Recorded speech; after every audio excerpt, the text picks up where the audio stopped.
درود. نظر شما درباره جزا دادن مردانی که از خدمت تنفروشان استفاده میبرند چی هست؟ در تاجیکستان چنین پیشنهاد کردند تا به گفته مقامات تنفروشی کم شود.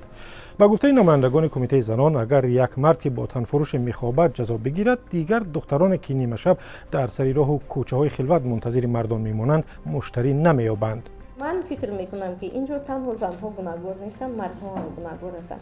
چون که اگر همون خریدار نداشته باشد وای هیچ وقت همونجا نمیرود. واقعا حالا در تاجیکستان برای تنفروشی جزا یعنی جریمه تعیین شده است و دختران را از 500 تا به 2000 سومانی جریمه میکنند. حبس 15 روزه هم برای این قانون شکنی تکراری وجود دارد. گزارش رادیو آزادی درباره این مسئله همین هفته به خصوص در صفحه رادیو آزادی در فیسبوک بحثی زیادی را برانگیخت و قسمی از مردم هم گفتند بسیار خوب می شود که مردان نیز جزا بگیرند و قسم دیگر گفتند هیچ گونه جزای تنفروشی را از بین نمیبرد. از شرح کاربری آغاز میکنیم که خود را بایدن بورل معرفی کرده و چنین نوشته است: پیش روی این کسب را در یگان کشور گرفتن نمی شود. بعضی اینها فرزند دارند، آنها را خوراندن در کار، از بس که جای کار نیست زنها به چنین کار دست میزنند. کار نیست، خانه نیست، چه کار کنند؟ مشتریانشون هم کارگران دولتند. بسیاری از کاربران مرد در صفحه رادیو آزادی دختران و زنان را گناهگار کردند که با تنفروشی با عقیده آنها اخلاق جامعه را ویران میکنند. تعدادی از کاربران زن گفتند که عقیده غلط است و گناه مردان بیشتر از گناه آنها است که تنفروشی میکنند. شرح اصریه دادامیرزویeva را از صفحه رادیو آزادی از فیسبوک میخوانیم. مشتری همان زن مردها هستند، یگان جانور دیگر نه. برای همین جزا باید از دو طرف باشد چون گناهشان برابر است. زن تاجیک را خودی مردان تاجیک استفاده میبرند، نه بیگانگان.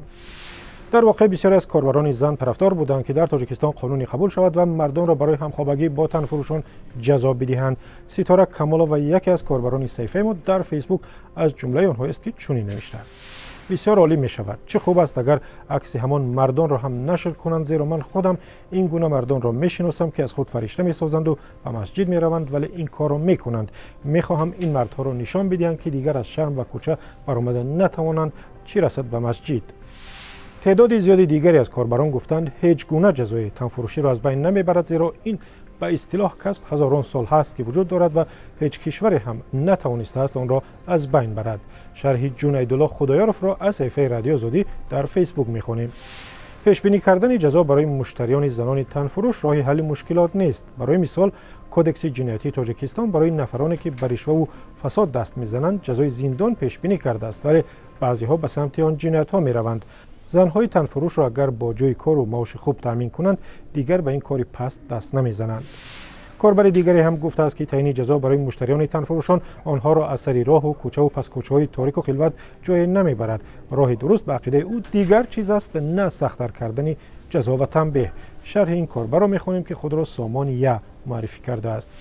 البته مبارزه بردن با این عمل شرط و ضرور است، اما نه با سخت‌تر کردن قانون بلکه از راه تشویق و ترغیب حیات سالم، تشکیل شرایط مساعد کار و غیره. دیگر اینکه باید طلبات جنسی آدمان را به نوبت گرفت، چون خواه و ناخواه به این چیز طلبات هست و میماند. این کاری بد است اما به کم شدن تجاوز مساعدت میکند.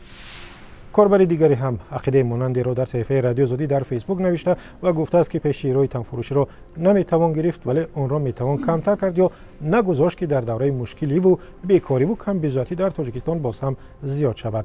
و قول این کاربر که خود را مراد رحیموف معرفی کرده است، اگر جدایی عائله ها کم باشد تنفروشی از ناچاری هم کم می شود. شرحش چنین است: فکر من جوانان حاضر عائله‌داری را جدی نمیگیرند. برای آنها حیات کس گویا که بازی است. از این سبب زنان جوان بین زمین و آسمان میمانند و البته شرایط زندگی آنها را به هر طرف میبرد. اگر جدایی عائله ها کم شد تنفروشی هم کم می شود. در این میان یک کاربر دیگری با نام پامیر گورتس نوشته است که اینجا دختران تنفروش هیچ گناهی ندارند، اینجا گناهکار جامعه است که آنها را به این راه میبرد.